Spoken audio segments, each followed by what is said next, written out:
Oke guys, ini sekarang kita bahas spek dan fiturnya.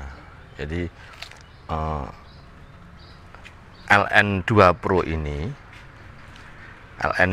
ini ditenagai oleh sebuah motor. Sebuah motor ini berdaya 800 watt. 800 watt sudah sangat cukup guys. Jadi ketika dipakai boncengan itu nyut gitu, walaupun kecil sudah termasuk sangat kuat.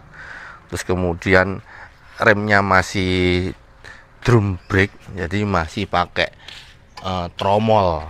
Jadi depan belakang itu remnya masih tromol, itu tromol. Kemudian depan ini juga masih tromol, tapi sangat nyaman untuk ukuran dipakai sehari-hari dengan kecepatan 55-60 km. Kemudian ininya lega. Jadi ini cara membukanya itu kuncinya jadi satu, bukan seperti yang lainnya di sini, tapi ini jadi satu. Nah, ini terus ditekan, diuntir ke sana sampai bunyi klik, kemudian ini dibuka. Wah, bagasinya ini lega sekali. Ini helm full face itu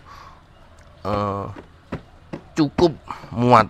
Kemudian di sini ada pengaman sirkuit breakernya. Jadi ada sirkuit breakernya ini sebagai pengaman. Jadi ketika tidak digunakan lama itu kita matikan sirkuit breakernya.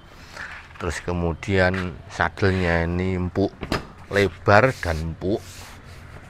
Jadi lebar dan empuk ya. Terus kemudian chargernya bawaan ini 2 ampere. 2 ampere. Bukan fast charger biar awet. Terus kemudian ininya itu bezelnya ini kuat. Ini aluminium cor, kuat, ini juga cor. Jadi ini nyaman pokoknya. Ini bukan pipa yang ringkih, itu bukan, ini aluminium cor. Terus kemudian lampunya, kita lari ke depan. Lampunya ini, lampu stripnya ini, wah indah. Kalau dilihat dari depan itu indah begini. Coba saya nyalakan. Nah, ini nyala sirip tok. Ini kalau malam bagus sekali. Jadi seperti garis membelah si motor. Kemudian di bawahnya ini ada lampu ini, lampu utama. Lampu utama itu kalau dekat itu yang nyala satu, yang tengah saja kalau dekat. Tapi ketika lampu jauh yang nyala itu 3. Nah, ini 3. Kalau dekat yang nyala 1, kalau jauh yang nyala 3. Terang sekali ini. Terus kemudian bannya ini menggunakan tubeless. Jadi dia kalau gembos bocor sekalipun itu tidak kempes, tetap seperti itu. Itu kelebihan tubeless. Jadi terus kemudian kita lari ke panel. Di sini ada panel.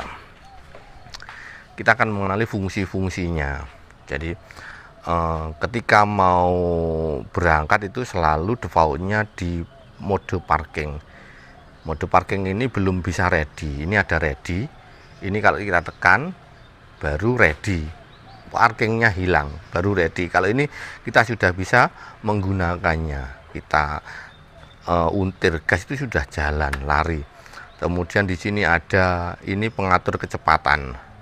Ini pengatur kecepatan 1, 2, 3. Di sini nanti tampil. Oh, kita berada di mode 1, 2, 3. Kalau 1 itu sekitar 30 kilo. Kalau mode 2 ini sekitar 40 kilo. Lebih 50 kilo ya. Jadi yang 1 itu 40 kilo, yang 2 50 kilo, yang 3 ini 60 km per jam. Terus kemudian selain itu ada di sebelah sini, itu ada panel lampu jauh dan lampu dekat. Ini lampu jauh dan lampu dekat. terus kemudian bawahnya biasa sen kanan kiri, kemudian bawahnya lagi ada bel klakson, dan RR itu fungsinya seperti ini caranya menggunakan. Ntar saya kasih contoh. Nah, jadi ini tuh bisa mundur caranya dengan menekan tombol R, kemudian tuasnya kita untir. Nah, bentar ya. Nah, ini posisi ready, sudah tidak dalam keadaan parking. Jadi dari parking kita ready dulu, kita tidak mengerem. Nah, sehingga tadi di rem ini ada fitur cut off. Jadi ketika kita tuas rem, di sini ada switch ini dua, kanan kiri itu ada switch dua. Ini masing-masing fungsinya untuk memangkas sirkuit tertutup dari si BLDC kita. Ini ditekan, switchnya tertekan, maka tidak ready lagi. Ini digas tidak bisa. Nah, ketika tidak kondisi mengerem, ya ini bisa berfungsi. Sekarang kita coba mode mundur. Jadi tekan R, kemudian kita untir tuas gasnya seperti ini.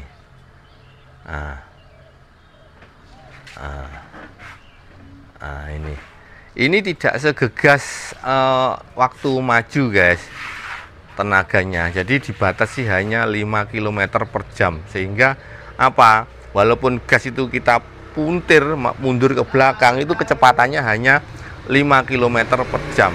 Jadi tidak sampai bikin kita celaka, artinya kebanteran gitu, enggak. Jadi ininya itu cuman 5 km per jam. Nah, ya cuma segini. Nah, fungsinya untuk apa? Fungsinya untuk ketika kita parkir, kemudian mundur, kita membawa barang berat, sehingga kalau kita gini ayu-ayuan dan tidak kuat kakinya, kita pakai mode mundur. Ini hanya ada di motor listrik tipe-tipe yang papan atas seperti Gesit dan lain-lain, tapi ada di motor murah sekelas Winfly LN Pro ini. Terus kemudian kuncinya seperti biasa. Nah, di sini ada kuncinya itu beda. Jadi kuncinya itu geriginya ada di geriginya justru ada di dalam, bukan di luar itu bergerigi, tidak, tapi geriginya di dalam. Terus fungsi kunci itu sama seperti yang lainnya. Kalau ke sini on, kalau di tengah-tengah ini mati, kalau ke belakang itu jika ditekan itu berarti mengunci si setang. Sama seperti motor biasa, ini sudah tidak bisa digerakkan lagi, setangnya tidak bisa digerakkan. Terus kemudian kita nguncinya sama dengan ditekan terus dipuntir. Terus sekarang kita apa lagi ya? Oh iya, saya mau membahas totok. Totoknya ini kualitasnya termasuk bagus. Totok ini tebal, bukan abal-abal, itu bukan ya. Jadi totok yang ini ketebalannya sekitar 3 mili. Ini 3 mili totok ini. Jadi ada satu batas di sini. Di sini ini ada batas yang membedakan antara totok depan dan totok belakang.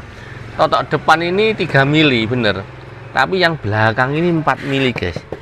Jadi ini lebih keras daripada yang dipakai di sini, karena ini 3 mili setengah, itu 3 mili setengah, ini 4 mili. Saya ukur ini 4 mili, yang sini 3 mili setengah. Oke. Bahan yang paling tipis itu ada di sini, 3 mili ini. Penutup penutupnya speedometer ini cuma 3 mili.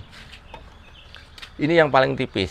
Totoknya yang hitam ini 4 mili, sama dengan bahan yang totok yang belakang. Ini 4 mili, jadi tebal dan kuat, solid lah. Terus spionnya ini biasa, ininya kecil dan biasa. Terus ininya juga biasa, bukan sing kelas bagus. Terus setirnya ini, stangnya ini tidak bisa kita setel karena di sini dilas. Itu sayangnya itu, sehingga kita tidak bisa custom. Kita mau deglek kan gini, mau ganti stang, nanti tidak bisa. Jadi kalau sudah peples 1 atau mungkin nyondong apa gitu, ini tidak bisa dibenahi kecuali dengan ngongkek nekuk lagi. Jadi kita tidak bisa ganti setang ini karena ini sudah dibikin fix permanen dengan dilas di lehernya, jadi tidak punya leher angsa, jadi langsung dilas. Terus kemudian fungsi lain-lain, oh ya, di sini ada fitur yang menarik. Jadi ini ada satu apa ya, wadah untuk HP, untuk air minum dan lain-lain. Di sini ada USB-nya untuk ngecas. Ini di sini ada USB-nya untuk ngecas. Nah, putih ini bisa ditutup. Jadi kuning ini bisa ditutup dan terlindung. Ini ada USB-nya untuk ngecas. Jadi misalkan HP ditaruh di situ, terus kemudian kita tinggal ngecas, tancapkan di sini, enggak apa. Tapi ya ini mengurangi daya si baterai. Tapi kalau untuk cuma HP enggak seberapa. Kelebihannya itu, dan ini sangat ideal digunakan untuk remaja, putra maupun putri. Kira-kira seperti itu. Terima kasih.